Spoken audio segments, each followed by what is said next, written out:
The McAlvany Weekly Commentary, covering monetary, economic, and geopolitical news events. If inflation expectations move significantly, you have the self-fulfilling cycle of real inflation rising. That occurs, and now your bond and cash holder that had a better or theoretically safer risk profile than the stock owner is now in real trouble. I assume that if the average cash and bond holder is making a migration on the basis of negative real returns, you are going to see a significant surge in gold and silver buying. Now here are Kevin Orrick and David McAlvany.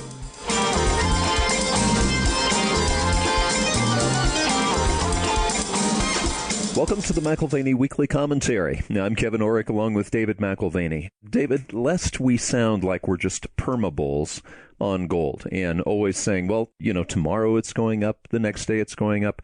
There are times when even in a long-term bull market, you say, I think we might have a pullback here, and here's the reason why. It's not going to be a serious long-term pullback.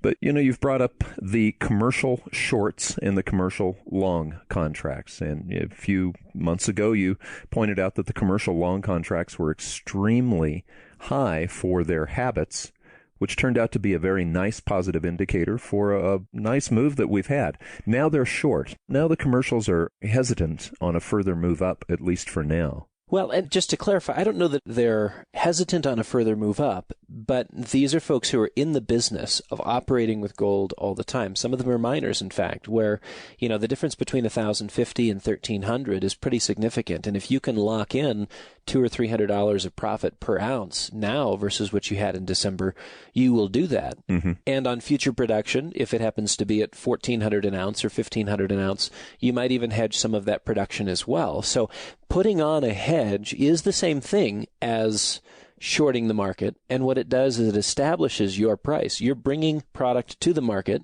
but you have established your price using a future contract to lock in the profit that you have on those produced ounces. I'm glad you bring clarity to that, because a short position for a person who already owns the product is merely a hedge, basically saying, you know what, I like the price right here. I'm going to go ahead and take a profit.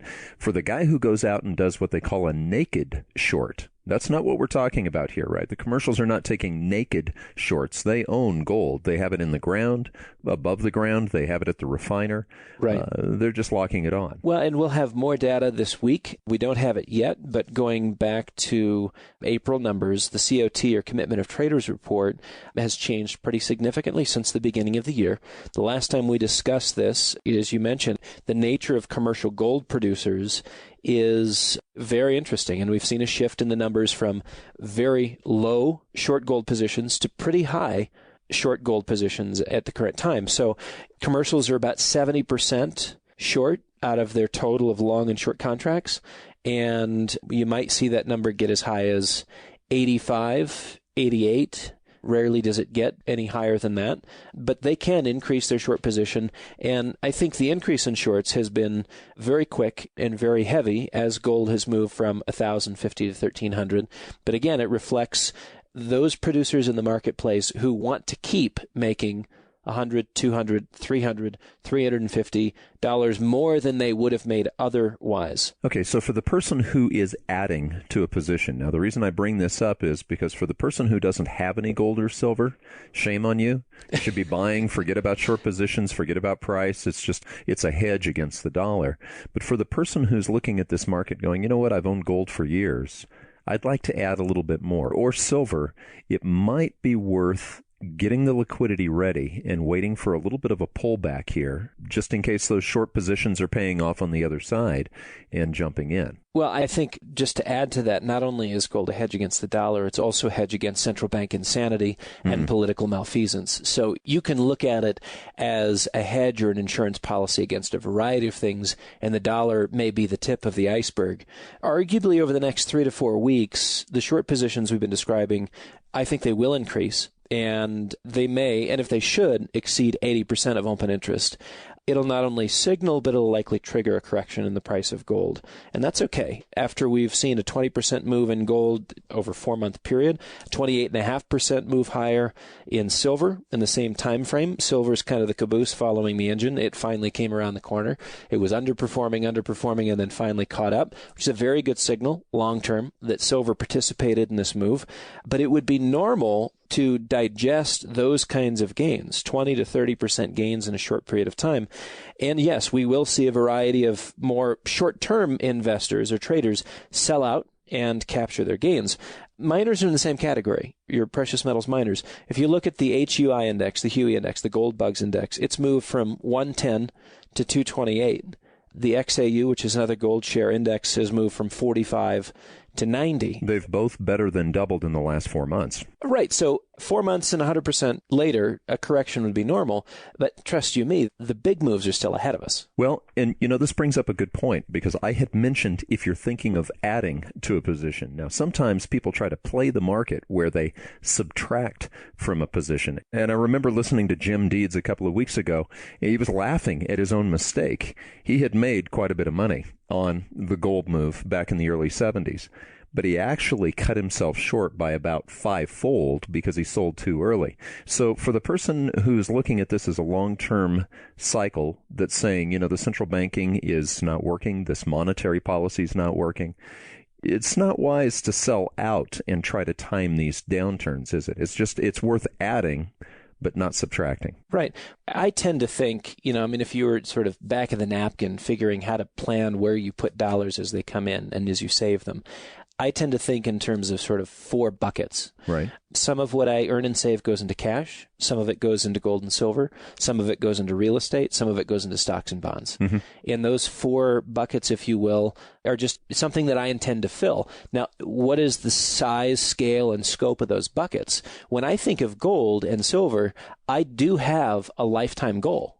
How many ounces of silver, how many ounces of gold would I like to own on my 85th birthday? And you're not there yet. I'm not there yet. But what's interesting is lower prices allow for speedier accumulation. Mm-hmm. So that perhaps sick and twisted psychology of a decline in price, for me, it's a happy day, as it is for my kids, because they say, literally, this happened 2 days ago. The kids got their allowance, and they're like, Dad, what do you think about the price of silver? And I said, well, it's over $17 now. And they're like, ooh, it's gone way up. And that was bad news for them. Right. They've been accumulating, I know. Well, and every time it goes down, they say to themselves, great, now we can get 2 ounces instead of 1 or whatever. So that idea of having a bucket that you want to fill, how many ounces capacity do you have? And if that lifetime goal, if it's a lofty goal, look, cheaper the price, the better it is for you when you're adding. So I think when you bear in mind, these are moves which we've seen going back to the XAU and the HUI, the gold stock indexes, 100% in 4 months. I love it. I absolutely love it. As we've talked to clients and as we've talked to potential clients, there's an interesting dynamic here. These are pockets of assets that have suffered, but they do recover quickly. Mm-hmm. How quickly? Well, lest we forget next week, 100% in 4 months is making pretty good time. And I really do think we're just getting started. So trying to time getting in and out, you don't want to trade these levels. And when I say trading, I'm talking about buying, selling back, buying, selling back. I think it's a bad idea because you're moving off of a very low base level. So, percentage terms are very impressive. 100% gain, or in the case of the physical metals, 28.5% for silver, 20% for gold. Those are very impressive, but they are also of a low base. And I agree with Jim Deeds, our recent guest. We are at the outset of a gold rush. Mm-hmm. There's very, very, very limited exposure to precious metals amongst the general public. The gold ETFs have seen an increase in tonnage, that is, investors who have added it back to their portfolio. That tonnage increase has been about 20% since the beginning of the year, which is impressive. Mm-hmm. But again, this is after the sector has been abandoned for nearly 5 years and left for dead. So all we've seen thus far are the first signs of life. We're by no means done with a very significant move, which will, in our opinion, come to be remembered as sort of the mirror image of a time frame, as the history books I think will record, a time frame when confidence in central banking and confidence in the dollar as the singular reserve currency failed on a global basis. Well, Dave, you and I have been training for a triathlon, a longer triathlon. This is a 70-miler. And I've been amazed at what I've been learning about my body and what I have to do to make sure that it continues for the long haul and not the short haul. I was reading in one of the triathlon books that you start a triathlon like with a book of 24 matches of energy, okay? And everybody's got that same book once you've trained your body to that point. Of 24 matches. Of 24 matches. You have to determine how and when you're going to spend those matches. Now, if this were a short-term sprint, you'd spend them all right at once and go as fast as you can. But what we're really doing is we're finding out how to actually, like Paul says in the Bible, run the race with patience. And so just applying that to this market timing, that would sort of eliminate the timing in and out, wouldn't it? Well, it would, because I think some of the volumes we've seen in the gold space in the first couple of months of the year, speculatively traded gold and silver positions, they've been well-timed, but I doubt if many of those recent short-term speculators appreciate the gravity of the global financial backdrop. And I don't think they're going to stay for the duration. I don't think they can or will endure. The metals will attract over the next several years a variety of audiences. So at the front end, we may have a particular kind of audience. And then, 2 years from now, it'll be a different audience. And it will change. Some people will be booking profits only to see the price subsequently double, triple, quadruple from what they thought were high prices. We're also talking about something that's different than a paper asset, Dave. Most people think these days in either paper or digital types of thought processes. Well, paper or digital can be created in unlimited amounts. What we're actually talking about is the audience that's accumulating this particular product that we're talking about. The product itself can run out. Speaking of a book of 24 matches, there may be no matches by the time we actually jump in. Well, that's right. I mean, a normal assumption on the basis of the COT report, the Commitment of Traders report, is that pressure is building for a correction. And I wouldn't be alarmed by it. I personally will take advantage of adding to positions. And if it's significant weakness, then I'll aggressively add. This is like a sold-out Broadway show. Right. There may be a ticket or two that comes available, and you want to be there, and you want to be ready to purchase them instantly, because there's a line of people behind you that will if you don't. Well, and I think we should talk about why there's a line forming. Okay, we can criticize the central banking community all we want, but actually, let's just take central banking out of it. Let's just look at what we can look at, which is inflation and interest rates. Those are two factors where people have to make determination. Am I making money? Am I losing money? And if so, if I'm losing money, where else do I go? Well, right, because inflation and interest rates are the cost of capital. If you're borrowing money, if you're financing an operation, if you are receiving interest income. So interest rates are a very critical component when you're thinking about investing. And inflation is that which diminishes the total return that you'd have from that interest rate. If you're an investor, inflation is a big piece in the equation. If you're a cash investor, if you're a bond investor, inflation is a big piece of how you do. If you're a stock investor, I would hope that for regular listeners, the names Summers and Barsky automatically call to mind the 1988 co-authored paper on the relationship between real returns in financial assets. That paper specifically addresses stocks and, of course, the price of gold. Mm-hmm. And of particular relevance is how they adjust the returns of stocks for inflation. The inflation-adjusted returns on bonds and on money deposits, I think, are also relevant. So you've got the real rates, which are, in my opinion, now, if you're looking at the market and what's happening, back in play. Real rates are back in play. And the price movements within the bond markets are going to get very, very, very interesting over the next 12 to 24 months as a result of, again, real rates being back in play. So, just as a kind of a quick review, a real rate is the difference between a nominal rate, and when you subtract inflation from that, you get that net number. Let me give an analogy, Dave, that I think works, at least for me, when we're talking about the difference between real and nominal rates. And, we've got several people in the house that all want to take a shower at the same time. We're on a well, okay? And our well does not pump beyond a certain amount of gallons per minute. Well, if we use more than those gallons per minute, that pump runs out of water and we have to wait until it refills. Now, if you think about it, inflation is really what it's costing to hold money. Now, if interest is not keeping up with that, if that well is not refilling that in time, you're actually going backwards. And I think a lot of people have a hard time understanding that when we're in these low rate environments. But remember the 1970s, the early 1980s, people had to understand real rate of return just to survive. Yeah, the real rate becomes significant in a rising inflationary period. I think for obvious reasons, once you've subtracted the inflation rate out, you may have a very negative return. Right. And so real returns would therefore be disappointing. Watch that happen in the 70s and early 80s when there was a simultaneous increase in interest rates and inflation. Mm-hmm. So they were both moving up at the same time. And rates were on the rise in part due to market forces, but ultimately due to Paul Volcker. And investors in that time frame were experiencing a rising inflation, which we can call that Peter in this case. Peter was the robber, not the robbed. Right. That was inflation. And he was taking back what Paul had just given in the form of higher rates. Right. So now we're in a zero to negative rate environment. So this environment is a little bit different than the 70s and 80s for political reasons. Well, maybe it's not political reasons. Maybe it's just an administrative bias because central banks aren't supposed to be political. But the administrative bias is for full employment. And so you have this predisposition amongst bankers today at the Fed and at other central bankers to be accommodative. What does it mean to be accommodative? To keep interest rates too low for too long, essentially.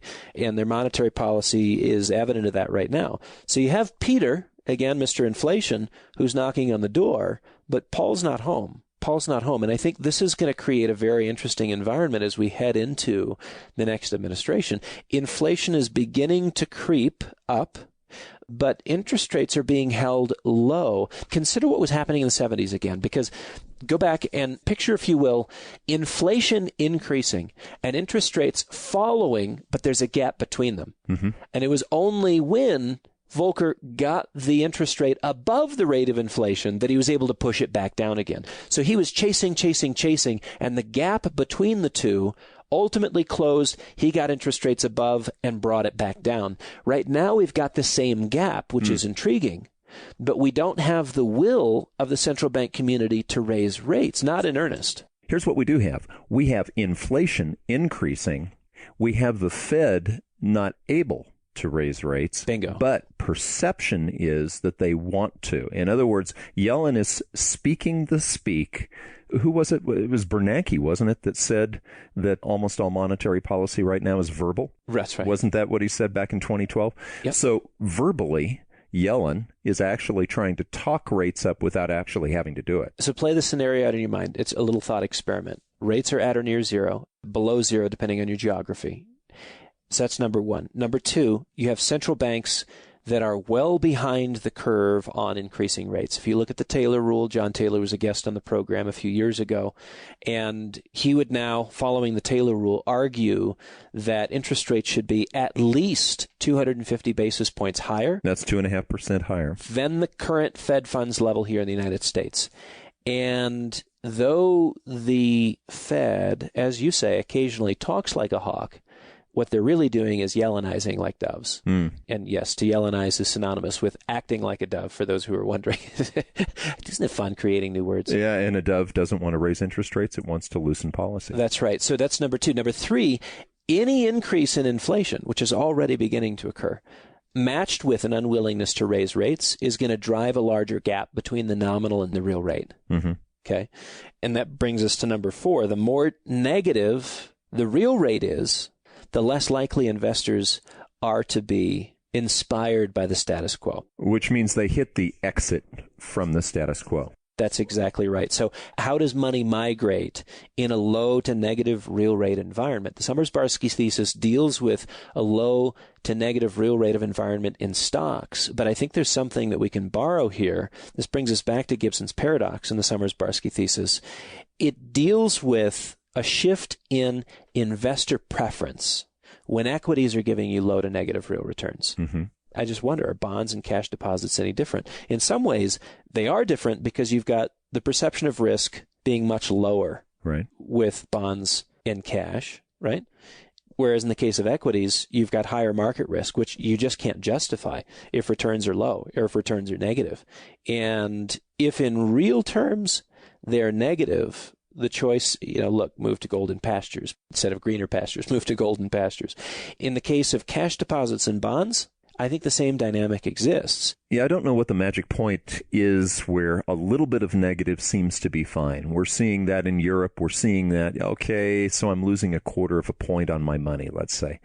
But they all know, I have to imagine that the central bankers understand that it becomes so negative at a point that there's an exodus out of any of the paper investments that are costing them money. Well, that's right. You've already seen the migration out of cash bank deposits, right? And into physical cash. Right. But what if the inflation figure becomes an equal bite to the negative interest rate? And just sitting in cash is now, you're putting assets at jeopardy too, right? So that negative number, it moves negative and you begin to see a shift in investor behavior and a migration out of stocks, bonds, and cash into less traditional assets. Well, it actually forces what the central banks have been hoping for, which is spending money, but they're spending money on something they can save in. Well, and that's the question is, will it be consumer spending or will it be investing of a different nature into things like gold, silver, art, diamonds, collector cars, and anything that has, number one, a tangible element to it, and number two, other reasons which you may like in this environment, whether it be privacy, portability,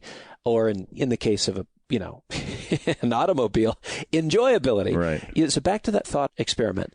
When rates are this low and can't move that much because of the solvency-related concerns, we've got a lot of debt in the system. Right.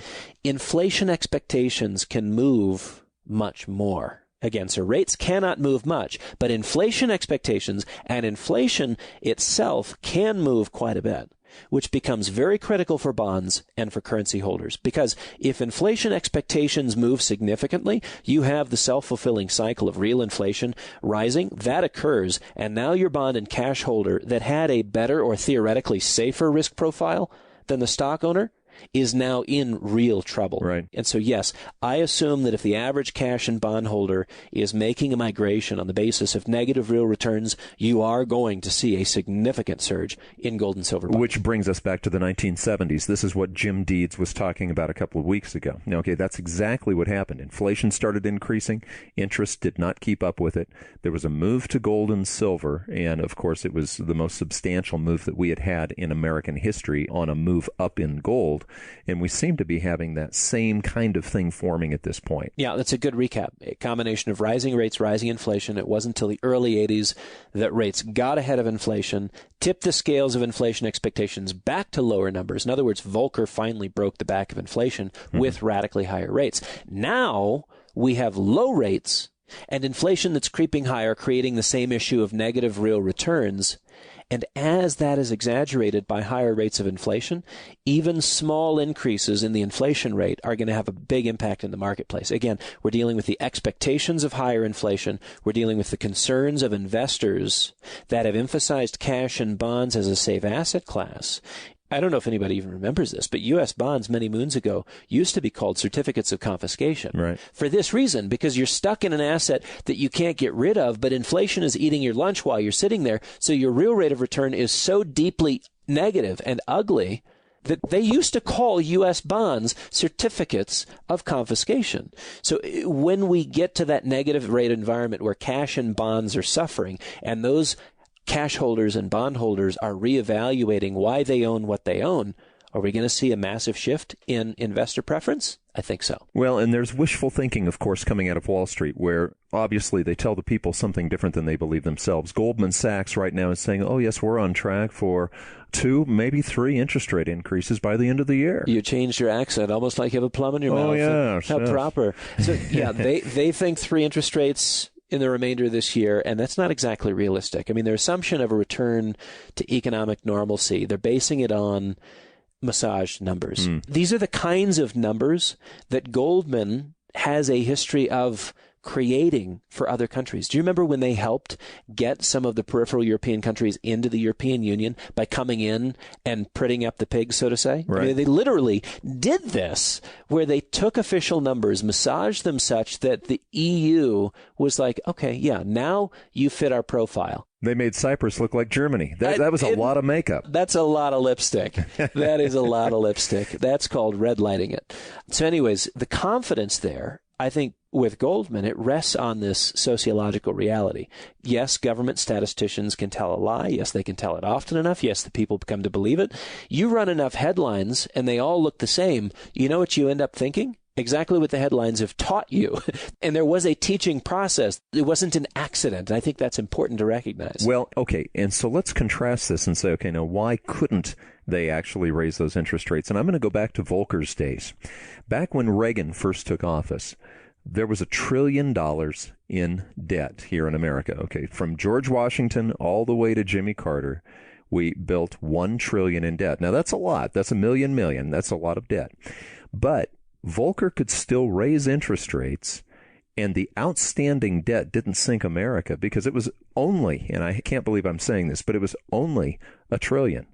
Our debt now is almost 20 times what it was when Paul Volcker had the latitude of raising interest rates. Well, that's the issue, and that's what makes the Goldman Sachs projection unrealistic. It's what made the Fed projection of raising rates 4 times in the span of 2016 also unrealistic. You've got 20 times the amount of debt, and that's just governmental debt. If you're talking about private, corporate, and governmental, it's over $62.5 trillion just in the United States. And as we've talked about in recent shows, globally, since the crisis, 2007, we've added $57 trillion to the total stock of debt, bringing the grand total globally to over $200 trillion. Now, bring it back to just the U.S. because that's what's particularly relevant as it pertains to an increase in rates here.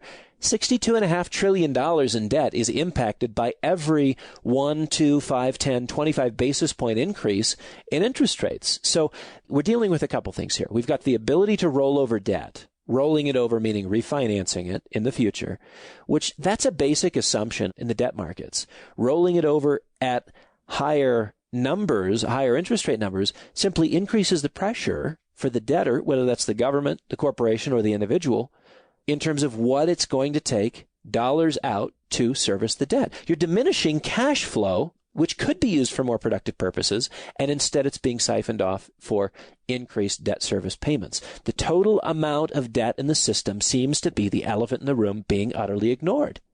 So not only is there a higher cost to the debt with an increase in rates, that's obvious. There's also greater pressure on equities as the cost of capital rises. So can the stock market bear up under the higher cost of capital? We've said no, the bond market cannot bear up under a higher cost of capital. Refinancing becomes an issue, and it begins to put a real stress on the debtor. But the stock market cannot bear up on the higher cost of capital either. And the market signaled in January and early February that this was absolutely the case. The answer from the market was no, emphatically. We had the interest rate increase in December, and we had very quickly thereafter basically a 15 percentage point drop in Dow S&P. The reaction was amazing, and it was quick. And so 3 interest rate increases.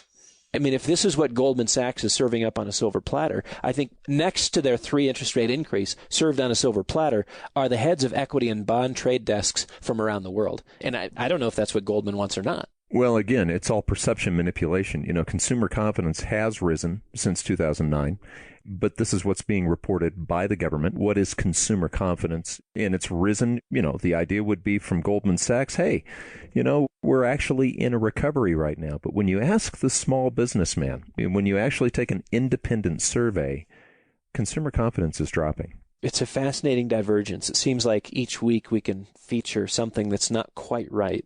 And consumer confidence, you're right, it's been on the rise since 2009 for most of 2015 and 2016. Doesn't Obama fill that number in each day? I thought consumer confidence, it's an election year. I think it's a little bit more than it was last year. What? And it's actually kind of moved sideways. It hasn't improved. It hasn't deteriorated. So between 2015 and the present, it's kind of just hovered at the level that it's been at for a little while.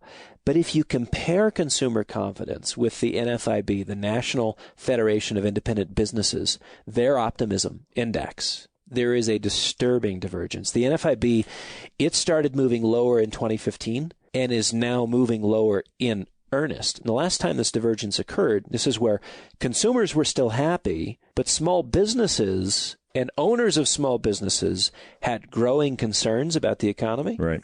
The last time this occurred was 2007. It's a good indicator that something's wrong. 2007 was right before the crash. Small businesses could tell something was not right, even as consumers went along with the hype of the real estate bubble and ignored the warning signs. And we're there again. In all likelihood, we'll see consumer confidence plunge in the next 6 months, catching up to where, again, the NFIB, the National Federation of Independent Businesses, those numbers, they've already gotten there. So it's just a question of consumer confidence cratering and catching up as they both head lower. Well, last week we mentioned the FANG stocks, and that can sometimes send, just like with the tech stock bubble, we can get an unnatural signal sometimes when people are buying in frenzy, on momentum, based not on earnings, but actually just based on the fact that somebody else owns Apple stock or Facebook, whatever.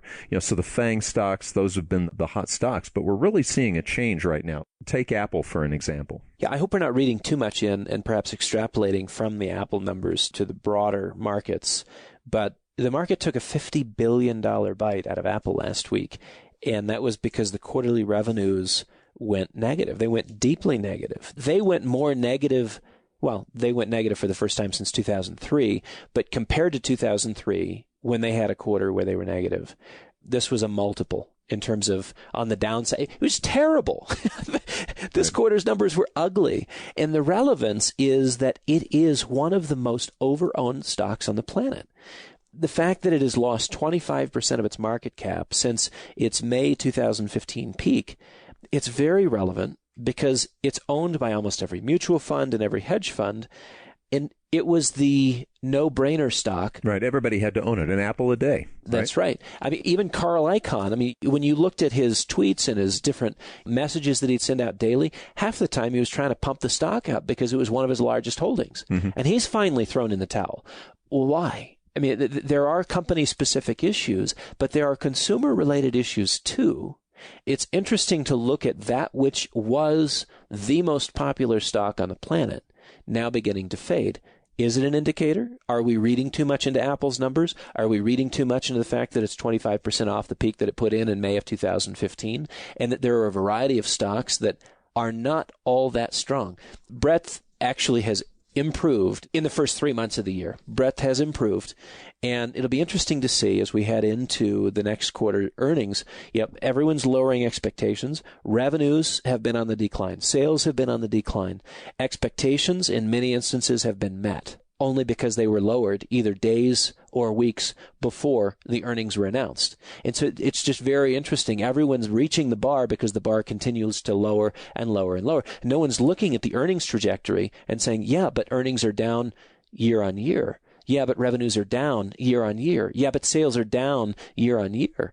And that's where not just Apple, but a much broader swath of stocks are suffering in the same way. But it's a silent suffering because the market is tending to focus on the earnings beat. In other words, I tell you I'm going to make a penny, and I make a penny. And it's a success story, except that last year I made $1, right? That's just for dramatic effect. But that is happening where the market seems to be happy being told something is a success, when in reality, we are seeing deterioration in the profitability of corporate America, and no one seems to care. Yeah, well, and David, I think the kind of person who typically listens to the program.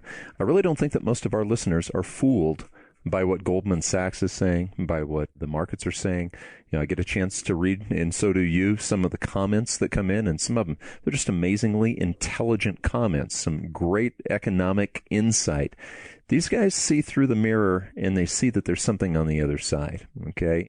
And so for that person, I want to go back to the very beginning of the program. For the person who sees this larger picture, and that we're in a paradigm shift, and we're seeing this dollar reserve Bretton Woods system changing to a new system.